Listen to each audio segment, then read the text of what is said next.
Do you want to know some of the biggest regrets that people have in their lives? Like, even just, not even necessarily just at the end of their lives, like, yeah, at the end of their lives, but also just going throughout life too, and looking back on a certain moment. I mean, even today I have a couple, these are some of my biggest regrets too. And I'm only 23 years old, I'm not at the end of my life or anything. At least I, hope to God not, but hey, let his will be done. But a couple of the biggest regrets that people have, and this is something that us men got to take into mind and move forward with in life, because it's so easy to allow these things to happen. Number one is that not trying new things. Not trying new things or paths or dreams that they've wanted to go after. It's that. And that's why, looking back, because I spent an extra year at college than I should have, simply because I was changing my majors a lot. I mean, I was changing my majors and taking all these classes, and I spent thousands of bucks on classes that don't even matter for me in the end anymore.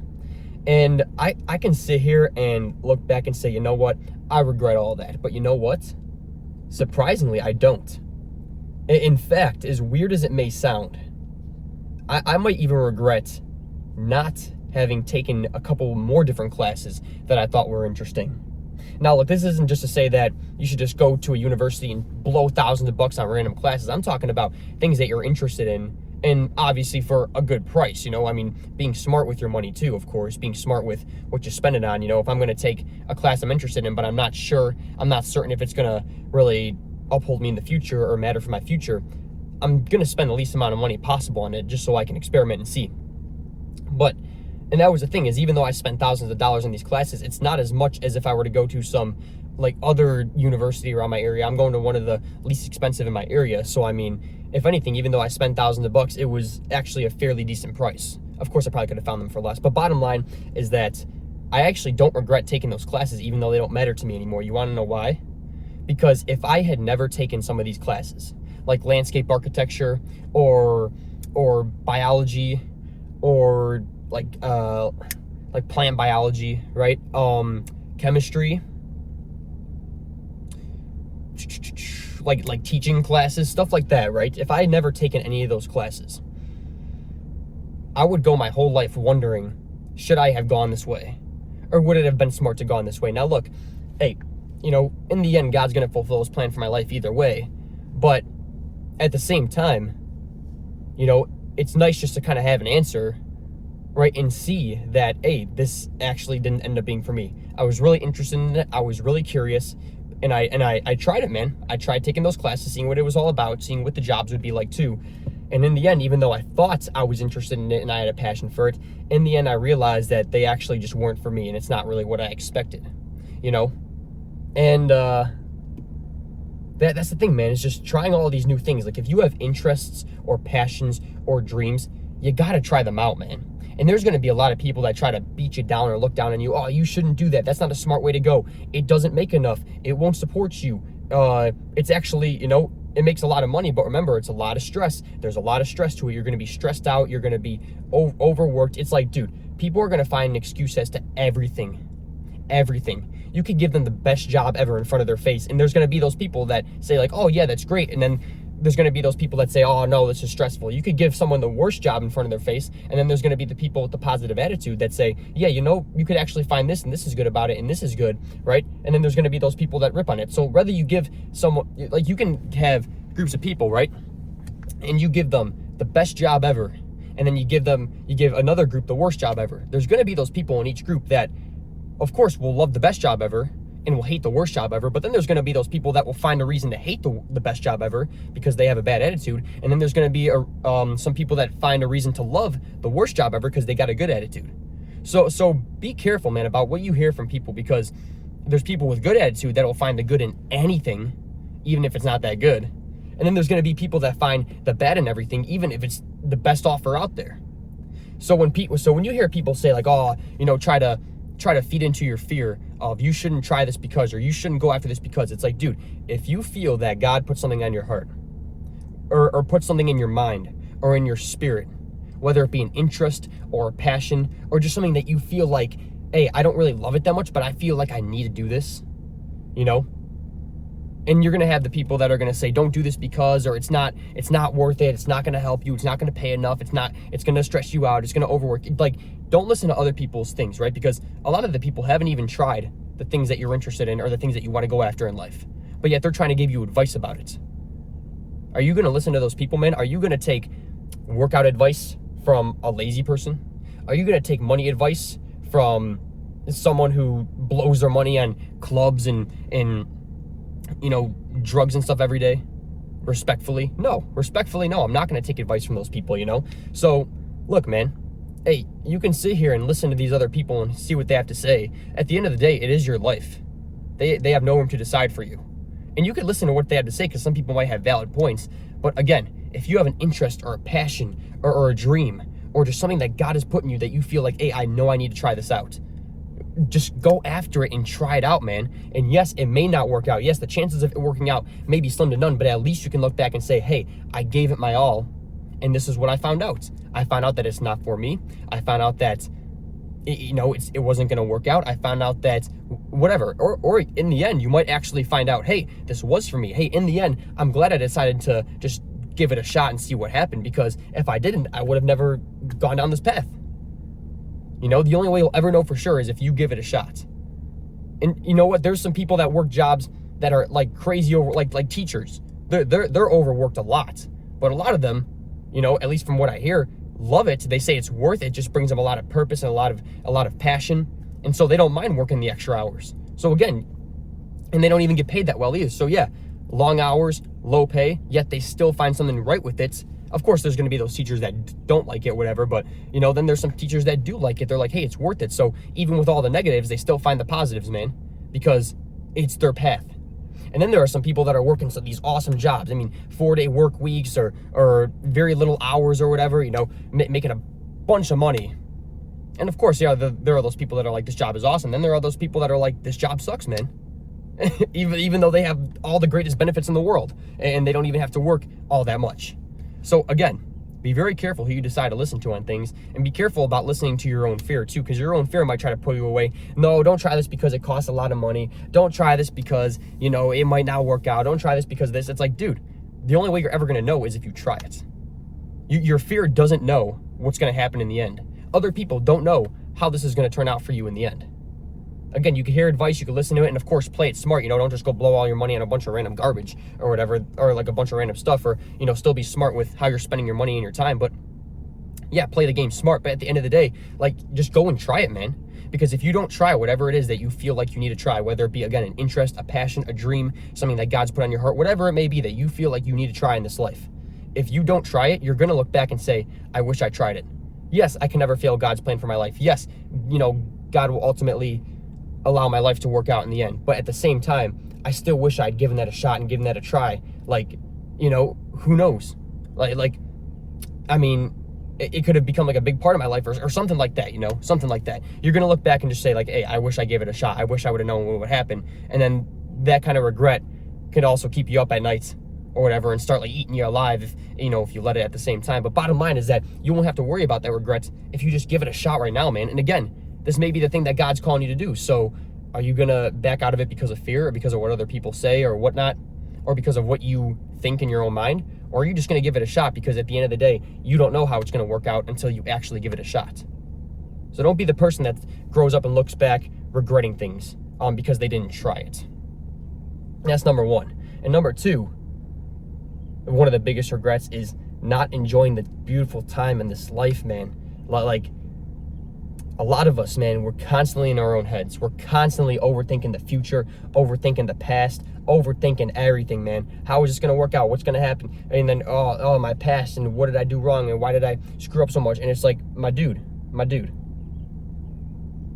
Like, we spend so much time in our own heads that we forget that we're living in the moment half the time. And then what happens is the time that we do remember we're living in the moments, right?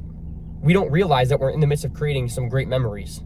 And we're going to look back one day, as I've been doing for like the past couple months, I've been looking back on my past and just been like, man, like I had so much fun doing this. I had such a good time doing that. But you want to know the number one thing that always comes up in my mind is that I wish I just enjoyed it more. I wish I'd stop worrying about what other people thought of me. I wish I'd stop worrying about how my future was going to turn out. I wish I stopped worrying about, you know, what was going to happen tomorrow or what mistakes I made in the past. I wish I stopped getting in my own head in the moments, because I would have enjoyed them a lot more. And it doesn't mean you can never plan for the future or learn from your past. Of course you do these things, man. Of course you got to plan for your future, learn from your past, play life smart, absolutely. But you're not playing it smart when you're just constantly in your own head, overthinking everything 24/7. That doesn't fix anything.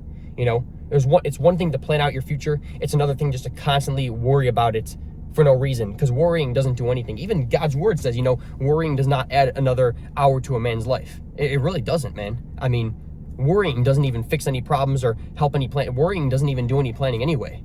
Worrying does not fix the mistakes from your past.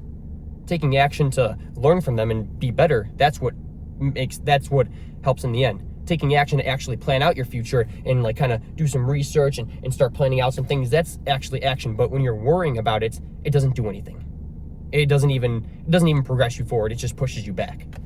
So yeah, I wish I'd spent, you know, I look back on all the times I went rollerblading on the weekends with my friends, man, on all the stupid laughs I've had with my friends over the stupidest things, on all the time back in high school where I just spent constantly worrying about my physical appearance and worrying about how I looked rather than just worrying about enjoying the dang moment, man. I look back on all my college years about, man, I just spent so much time trying to plan out my future and trying to, you know, make the perfect path and whatnot, and not even just, again, planning out is good, but when you're just constantly like that's all you do and you don't even get to enjoy the moment because you're worrying so much about it, again, that's where it starts to beat you down. I wish I just enjoyed some more of those good laughs with my friends, or I decided to call up my friends some more to hang out rather than just sit in my room and stare at the ceiling worrying about my future, you know?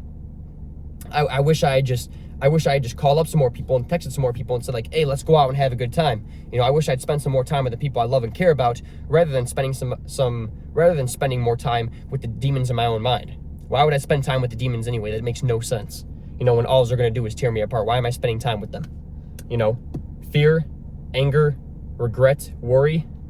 These are the dark sides of the force, as Yoda says. And when you spend time with them, that's when you start to become Anakin. And you can't allow that to happen to yourself, man. You're never going to be happy. You know, you think that worrying and stressing is actually helping you because like it shows that you care, but it doesn't do anything. You know, if you know, what really helps you is, yeah, planning out your future. Yes, making smart decisions, man. Doing the right thing. Being smart with your time and money. But worrying, stressing, spending time with your fear and your demons, it doesn't do anything besides tear you down. That's not playing it smart. So no, I don't regret the moments that I did have in terms of like spending time with my friends and having the good laughs that we had and enjoying the moments that we did. But I do regret not having more of those times, because I could have had more of those times if I'd stopped just sitting in my room or sitting in my car spending time with the demons of worry and fear and stress and anxiety, which I never needed to spend time in the first place with, because they never did anything for me.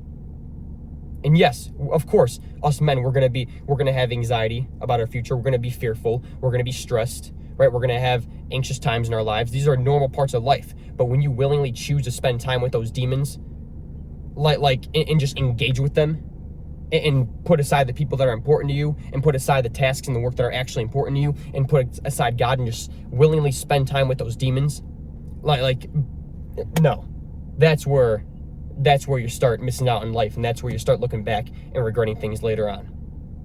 So quit spending time with the demons, man. They never done anything for you, and they never will. Yes, they're gonna appear in your life, absolutely. But the best way to deal with them, man, is just to let them be there and not engage with them and not take control of you. Just let them be there, man. Let them do their thing while you let God do his thing, because in the end, God will win, as he always does. And you can also use fear and stress to be smarter about the decisions that you make, absolutely. But I'm talking about when you just sit there and engage with them and waste your time away engaging with them for no reason. When you could be out spending some time with people that you love and care about, spending some more time with God, you know, doing the work that you need to do, taking care of the responsibilities that you need to take care of, living the life that you need to live as a man, right? But no, instead, you're sitting here playing around with these demons. Those are the things I regret. I regret not trying even more things than I could have. And I regret not spending more time with more people and making more good memories than I should. And I know a lot of us either regret it now or are going to if we keep this up. So us men, man, moving forward, we got to take advantage of every moment, because our time here on earth is limited, and hey, it's all given to us by God. And we got to take advantage of his gift of time that he's given us and this life that he's given us and spend it to the best of our ability. And we got to stop being so fearful as to try new things. Again, fear never did anything for us. Yeah, it's meant to keep you out of trouble. It's meant to help you make smarter decisions. But when it completely holds you back from things that you know that you need to do, when you let fear control your life instead of you controlling it, right? Controlling fear means that you feel the fear and you use that fear to make smarter decisions and to do better. Letting it control you means that it holds you back from everything and that it controls you. That's not how us men are supposed to live.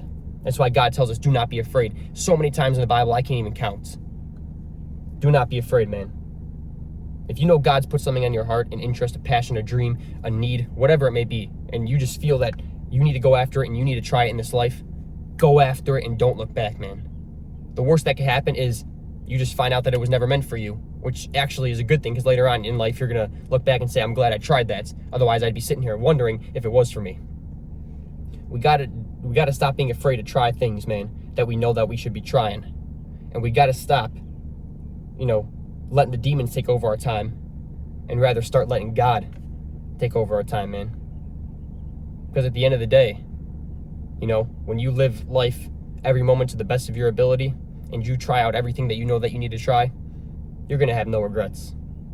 But if you just let fear hold you back from everything, you let people hold you back from everything that you know that you should be at least trying, and you spend more time with the demons than you do in actually enjoying life, or at least making the most of life, that's where you're going to look back and regret it later on. So let's move forward, man, just doing better, because that's how we ought to live. All right, now let's go make the most of this time that I have right now before work today and get this workout in. Let's go. Okay, today we got a good old-fashioned pull day, and we're going to be hitting some pull-ups on this tree over here. I noticed that the more I've kind of searched for like a level tree branch and one that actually has a good grip and everything, the more I've been able to find them. I mean, it really goes to show, seek and you will find, as God's word says. So that's what I'm going to be doing. And I got the weighted vest on because you know what? It is time to kick things up a notch a little bit. And I know I haven't done the pull with the weighted vest before, but hey, like I said, it's time to kick things up a notch. If you want to make progress in the gym, heck, in life, you got to be willing to turn up the heat a little bit. And look, it doesn't mean you have to go complete, beast mode. It doesn't mean that you go from skinny to Mr. Olympia in the span of a week or something like that. It just means over time, the more that time goes on, the more that you slowly turn up that heat a little bit. So, and my weighted vest has 20 pounds in it, It's not like I'm going from no weighted vest to 100-pound weighted vest, turning up the heat a little bit. But if you want to make progress, hey, you got to know, right? You got to know that after X amount of time, I had to turn up the heat. And there's not necessarily a perfect amount of time. It's not like, oh, it's been 3 weeks, okay, it's time to turn up the heat. It's, okay, I'm doing better than when I first started, right? I started off being able to do 10 push-ups. Now I can do 20 easily. So maybe I should add a little bit of weight, or maybe I should take my push-ups a little bit slower to make them more challenging. Or, I've been doing bicep curls with 10-pound dumbbells for a good month now. And at first I was only able to get a few reps in, but heck, now I'm getting like 15, 20 reps. Maybe it's time to crank up the heat. The bottom line is that when you start doing better, the better that you do, and the more good that you get, if you will, the more you're gonna have to crank up that heat. But again, slowly but surely, right? Because progress doesn't just come as you go from nothing to everything all in one. It comes as, taking one step at a time, taking the baby steps day by day versus trying to take that giant leap and you miss because you can't even reach the dang step. It's all about making little progress more and more over time, not going from nothing to everything all at once. If that was the case, everyone would be jacked. Everyone would be living like the greatest life of all time, right? You just gotta, you just do better the more that time goes on. The more that time goes on, the more you crank up that heat a little bit. So, I mean, hey, you want to make progress in fitness or in life, I mean, that's just how you do it. Little by little, taking it day by day. And once you realize that you kind of mastered this level that you're on, a certain level, whether it be a beginner level or level 2, level 3, however you want to look at it, then that's when you can move on to the next level. But you could also try even doing the next level beforehand too. You might be curling the 10-pound dumbbells and you're like, okay, I think I'm doing pretty good. Let me try the next one. And then you try it, right? You're trying to do 15s, but you realize you can barely get it up. It's like, okay, well, I gave it a shot, but I don't think I'm capable of moving up yet. So let me stick here for just a little bit longer, make a little bit more progress, so that way I can train myself to become capable of moving up to the next level. So sometimes you may try out the next level, and you could try it out whenever you want, man. Heck, try doing the highest level possible when possible, the highest level that you think you could do. And if you can't do it, it's like, all right, you just train at the level beforehand until you can move up, right? But yeah, the best way you're going to move forward is by actually taking those steps, taking the baby steps, man, one step at a time, one day at a time. But you're not going to move forward if you're just standing still. You're only going to move forward if you're taking steps to move forward. That's just how it goes, If you come to a stop sign and you're debating, should I go left or right, or should I go straight? Are you just going to sit there forever and just think like, maybe I'll just sit here forever and yeah, that'll be it? Or are you going to say, okay, I'll try going straight, and if it doesn't work out, then I'll just go back. I'll try going left. If it doesn't work out, I'll go right. If none of these paths work out, then you know what? I'll make a U-turn and just go back to the next checkpoint. It's because maybe I made a wrong turn. That's just how you gotta work life, man. When you come to a stop sign, you're not just gonna sit there forever. You gotta try something. Turn left, right, go straight, whatever it may be. Just try something. If it doesn't work out, all you gotta do is just turn the car around. It's not that big a deal. But you're never gonna actually know until you try moving forward. And again, even if you can't make it to the next level yet, it's fine, man. Just keep training at level 2 until you can make it to level 3. Keep training at level 10 until you can make it to level 11. That's just what you got to do. Yeah, that's what it comes down to, man. If you want to move forward, you got to be the one to move your feet and take those steps. And when you take baby steps over time, right, it may not seem significant at first, but you do it more and more over time, you're going to look back one day and say, wow, I just walked a few miles. That's crazy.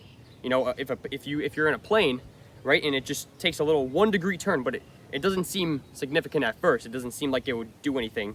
But then after a 3-hour flight, you'll realize you just ended up complete opposite of where you were supposed to be, all because of that little 1-degree turn. So, it's not that giant leap. Sometimes you got to take a giant leap in life, yeah, but for the most part, it's going to be the baby steps that add up to creating that giant path, to walk in that giant path. That's just what it takes.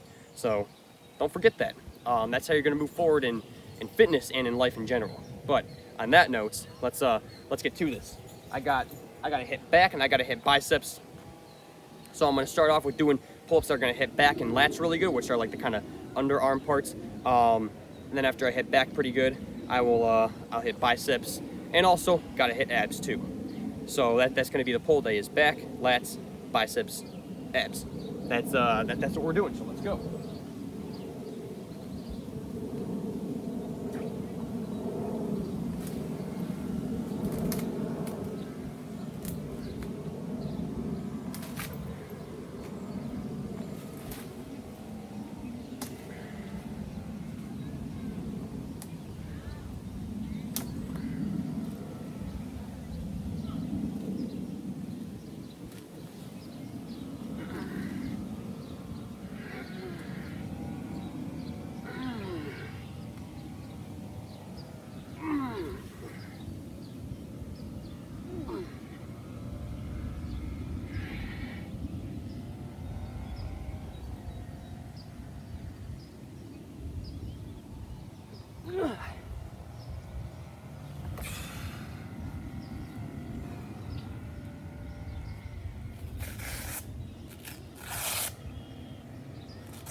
So that, now, I might have to do a set without the weighted vest too, because you mix it up a little bit, right? You start off with the weight, then as the more that your muscles start to get tired and burn up, the weaker that your arms start to get, then eventually you're gonna have to take off that weight.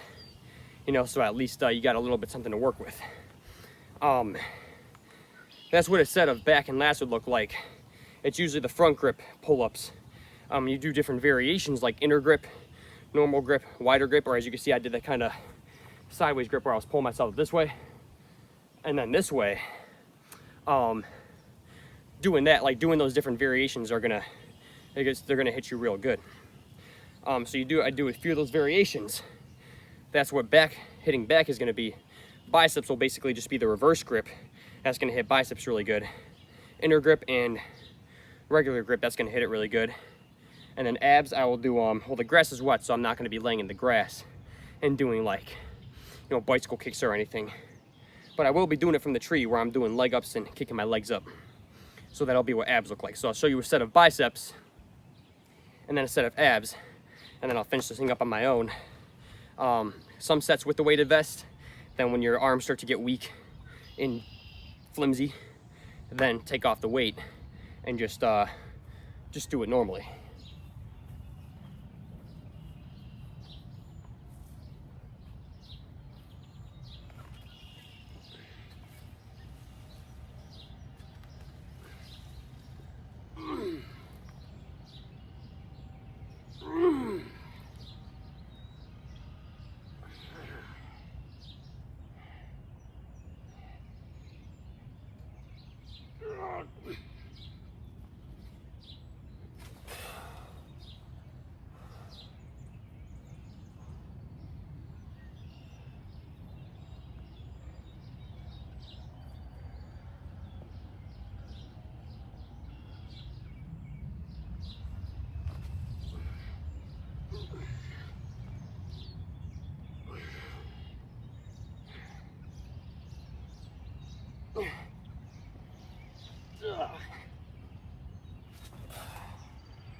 Now, what I will say is that even if you get in just a few reps, it's like if you got the weight on, it's gonna end up pushing more pressure into your muscles when you're actually doing it, right? So if I didn't have the weight, yeah, I'd be putting a lot of pressure because I weigh enough as it is. But with the extra weight, it just pushes more pressure. I mean, it's like, think about it, if you're carrying 100 pounds versus 150, that 150 is gonna put a lot more pressure on you, but it causes your muscles to flex more, which causes them to pop out more over time, of course. So I think the multiple, without the weight, the lighter weight, where you could do multiple reps, I think that's definitely good for like endurance, and I think that's good for you know, if you want to do continuous reps, absolutely. And it's going to help your muscles as long as you push till the max, you know. But you got the extra weight on, even though you end up doing fewer reps, it's going to hit harder. So either way works. It's just more of your preference, and I think that having the extra weight helps more over time. But you know, also adding on more weight is just a way to continuing to level up and continuing to build your strength too. So that's that. Now you do a set with the abs, which I'll do without, so that way I can at least be able to kick my legs up as good as possible.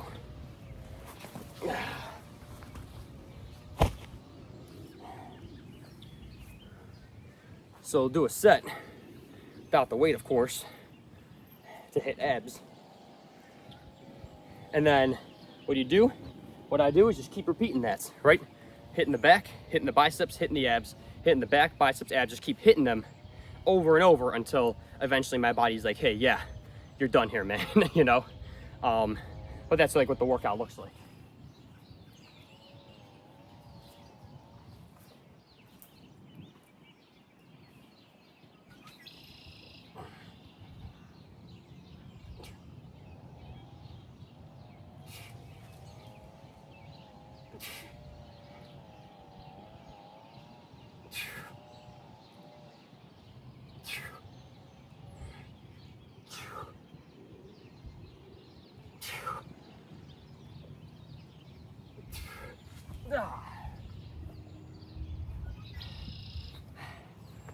Those right there are leg ups, and all you want to do is just make sure you're kicking your legs. Like, you're not swinging yourself back and forth. Make sure you're moving like just your legs, where you're kicking your legs up, and you'll feel the flex like in your stomach and your abs, and then boom, yeah, over time, that's a really good workout too. So that's basically the workout. Hit back, biceps, abs, and then I'll just keep doing that until my body's like done. I won't be recording the rest of the session, but that's like, you know, that's the gist of it. I just keep doing what I just showed you until the body's like, hey, we're done here, man, you're done. So that being said, I'm gonna finish this. I'll see you for the physique check, a little adventure, and of course, our Bible reading. So I'll see you then. All right, physique check time.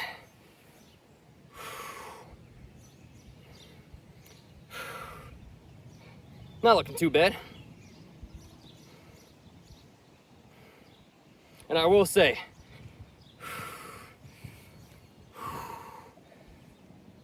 if there's one muscle that the pull day hits really good, obviously as long as it's done right. Because yeah, back, biceps, those are hit really good, right? But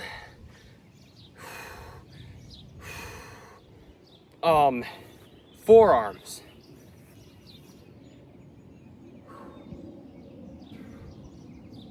Man, you do pull day right?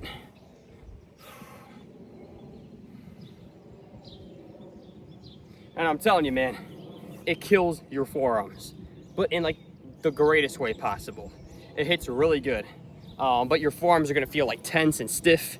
Yeah, let me do this. Let me do this one.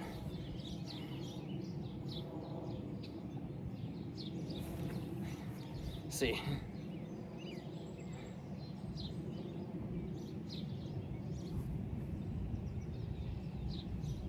There we go. Yeah, it's looking good, looking good. But yeah, your forearms are gonna be like, oh, they're gonna, I mean, obviously, I don't know why I'm showing it. You can't really see that they're stiff, but you can feel it. Trying to like gather what I was gonna say there. So yeah, that's gonna be, that one's gonna hit hard. But yeah, let me throw on the shirt, the weighted vest back on, and then, I know I've shown you around here before, but just to kind of show that maybe I'll go down by the dock and see if you can see any fish or anything. And Thursday I would like to come back down here and do some like net fishing. So I may just have to do that, obviously, as long as I can. I should be able to. But dang, it's been a busy week so far. Oh my gosh. So we'll see what happens. But yeah, Thursday, hopefully I'll be able to get to that. So anyway, I'll see you in a minute. So boom, yep, here we go. And I'm curious, I'm wondering if anyone else has this sort of feeling, but do you ever get that feeling when the seasons change, right? And there's that certain feel. I'm not talking about sweaty and hot, like the basic sweaty and hot, or the basic, you know, cold and dry for winter and summer, right? I'm talking about like, you really feel that seasonal difference. Like when summer's officially here, you just, it's that feeling, and you start getting all this, right? Like, yeah, like the smell, the feel, but you also start getting all the nostalgia from the past summers, and you just put a smile on your face. And then and maybe that's something for you for summer or for winter or for fall. It's like when the seasons kind of officially change, right? And you really feel that season. Again, not just hot and sweaty or cold and dry, but I'm talking about really feel that season. Feel it to the point to where, again, all that nostalgia just starts coming back from the previous seasons, from like past falls or past summers or past winters or whatever. And you just, it's like that nostalgia that hits during each season, and you just kind of want to live in that moment forever. That's kind of how I feel today. I mean, that's how I feel a lot throughout the summer. But I just get like that nostalgic feeling of remembering all the past summers. Like when that summer scent and that summer feel is officially here, I can't help but just look back on all the pool days I've had, and the water park days, and the mini golf, and the little adventures and field trips I used to go on with my grandparents as a kid, and even just my own solo adventures now. Just everything hits, man, and I want that feeling to last forever. And then you also got that summer breeze too that really hits, and oh, it's just like that feeling, man. You know, that feeling of summer is really hitting today.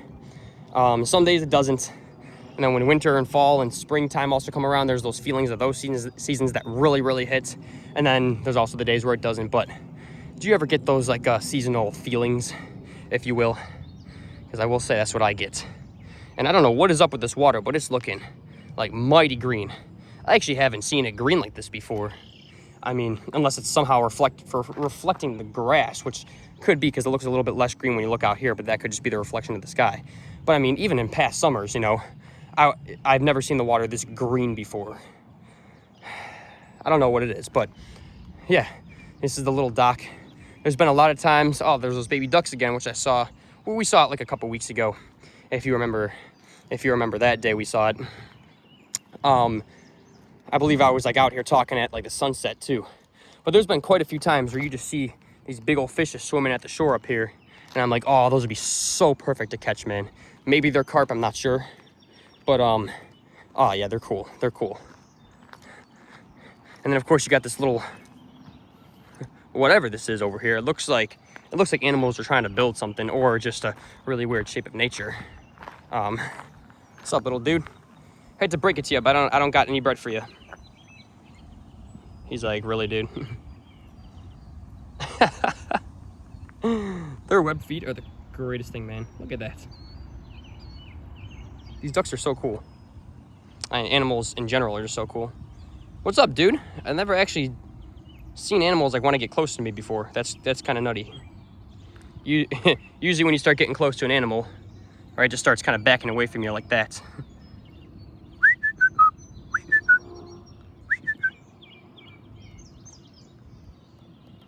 And I can sit out here all day.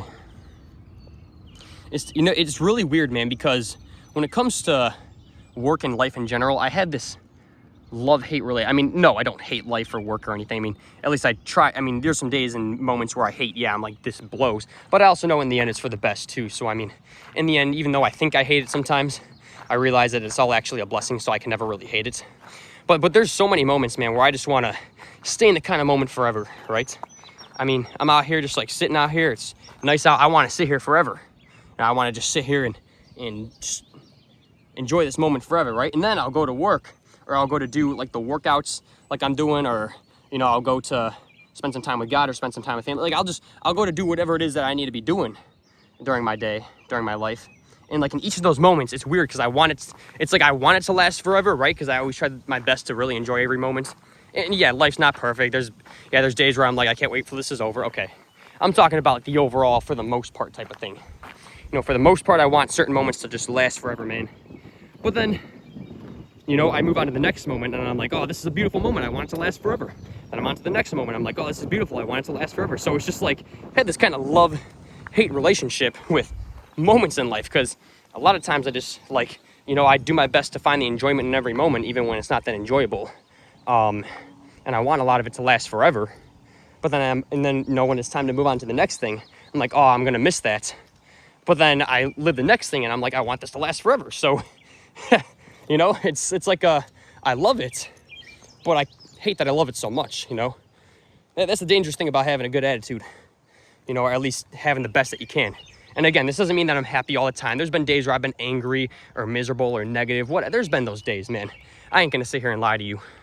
By no means am I Mr., you know, 100% positive.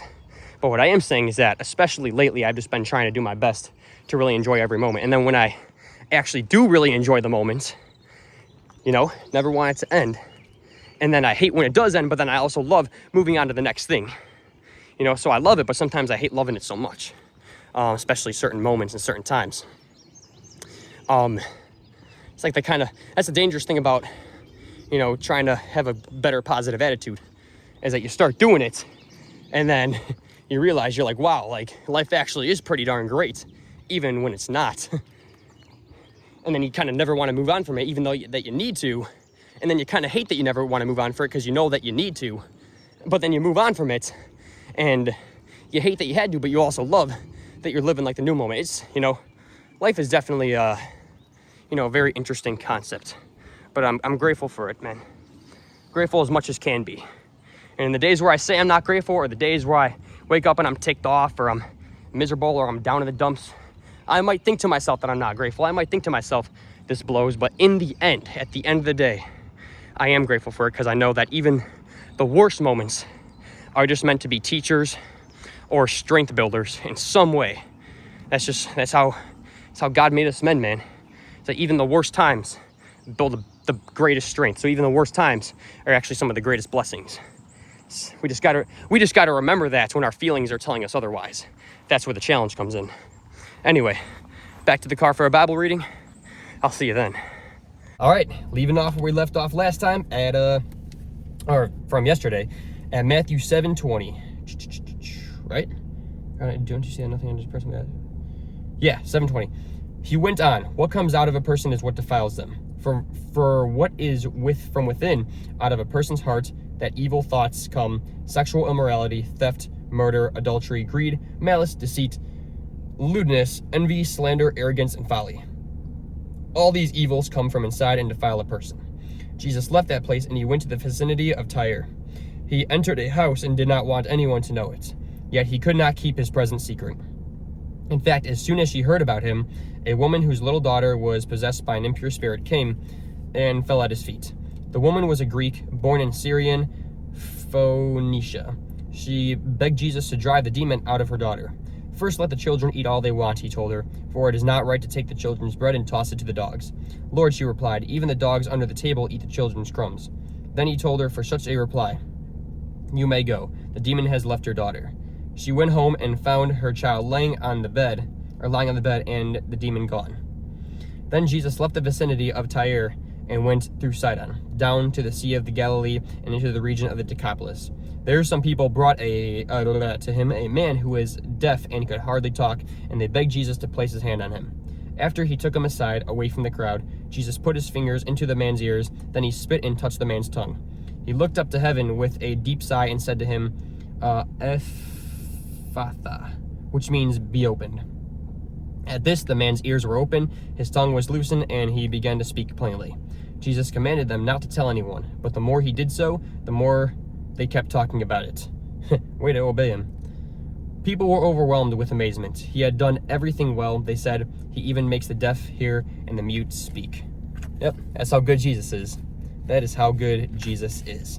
And I will say that there's been a lot of times where I've asked God, like, hey, if you will, take away my my blindness, and I'm not like blind to the sense I can't see any. I mean, I got contacts and they're pretty hardcore prescription, but I mean, yeah, for lack of better terms, I mean blindness, but he hasn't done so. He hasn't answered that.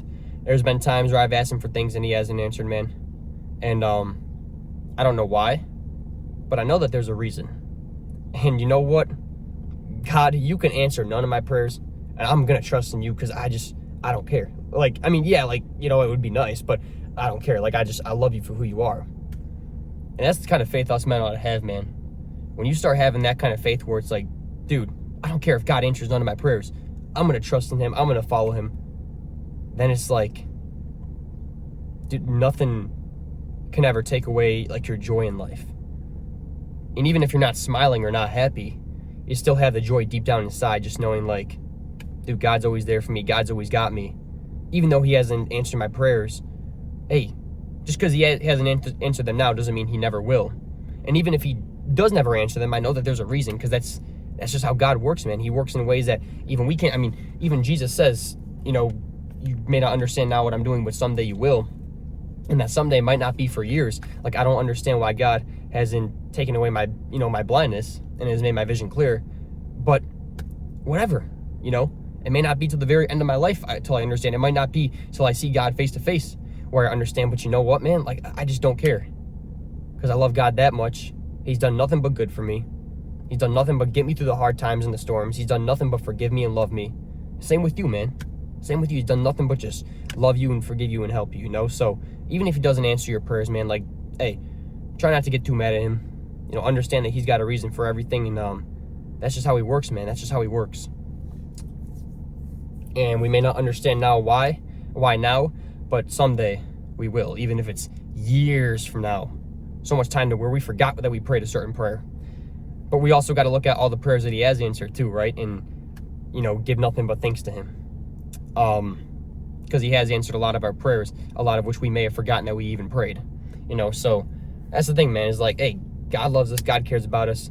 He works in ways we don't understand, and that's just the thing, man. That's when you really understand that, and you have such stubborn faith to where, again, he can answer none of your prayers, and people can laugh at you and, you know, piss on you for it, regardless of better terms. And yet you just still look up at the sky and smile and thank him and keep your faith. When you have that stubborn of faith, man, nothing can take away your joy from life. Even when you're not feeling joyful, you still got the joy deep down inside, knowing that, hey, at the very least, I got God, and he's the most I could ever have, right? If you could ever build yourself up to get that kind of faith, man, that's the kind of thing that really changed my life. Yes, building muscle. Yes, becoming more of a masculine man, you know, versus a little nerdy boy. Yes, building better relationships and learning more and growing up more. Hey, all these things have changed my life, man, and I'm so grateful for them. But nothing has changed my life more than having that kind of faith in which I just described. So if you can build up your faith to that way, man, and if you need some help, man, like hey, I got you. You know, I have a little community down below if you want to go check it out. We got brothers in there. You can message and talk. You can message me, like, you know, if you need any help with any of that, hey, I got you. You know, if you want to comment on this saying like, hey, can you make a video about this certain topic, or like, by all means, I got you, man. I got you. You know, just let me know. If the comments start getting too overflooded, obviously I won't be able to read all of them. But I mean, at this stage where I'm at, you know, I can easily read some comments. But bottom line, man, is like whatever, any way that you can build up that kind of faith, that's going to be the thing that really changes your life. Because you can have the worst day ever and yet still have joy deep down inside. All because of that faith, man. That's the thing that really changed my life for the greatest. So, hey, praise be to God. All right, that's the mission for today. Now it's your time to go become that man God's made you to be. And I'll see you tomorrow, man. I'll see you tomorrow to continue our mission.